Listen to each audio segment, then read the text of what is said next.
tukihitaji baraka za Mungu tunufaike nazo kwenye maisha yetu, ni lazima tukubali kutembea kwenye upendo wa Mungu. Ni lazima tukubali kutembea ndani ya upendo wa Mungu, ili Mungu aonekane kwenye maisha yetu, ili Mungu ajifunue kwenye maisha yetu, ili Mungu ajidhihirishe waziwazi kwenye maisha yetu ya kila siku kupitia baraka zake. Ni lazima tukubali kutembea kwenye upendo wa Mungu. Ni lazima tukubali kutembea ndani ya upendo wa Mungu.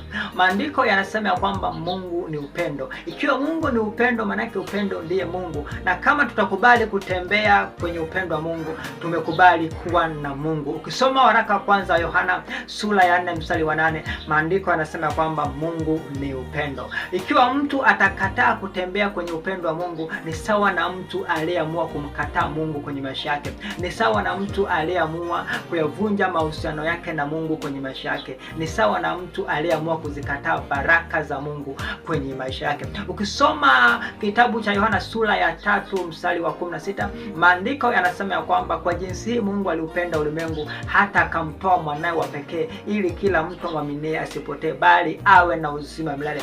Ikiwa Mungu ambaye ni upendo aliamua kuupenda ulimwengu hata akamtoa mwanae wa pekee, maana yake Mungu alipoamua kupenda ulimwengu ambaye ni pendo, ulimwengu ni watu, ni mimi na wewe, mtu wa Mungu. Maana yake Mungu aliamua kuwapenda watu wote bila kujali makabila zao, bila kujali rangi zao, bila kujali maovu yao, bila kujali mapungufu yao. Mungu aliamua kuwapenda kwa sababu yeye ni upendo.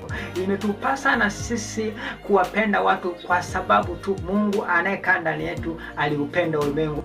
Na imetupasa na sisi tumdhihirishe Mungu wetu kwenye maisha ya watu, kwa watu wanaotuzunguka, kwa sababu tu sisi tunaye Mungu aitwaye upendo ndani yetu. Kwa mtu wa Mungu, ili tunufaike na baraka za Mungu na ili Mungu tumuone kwenye maisha yetu akijifunua waziwazi, ni lazima tukubali kutembea na upendo wa Mungu.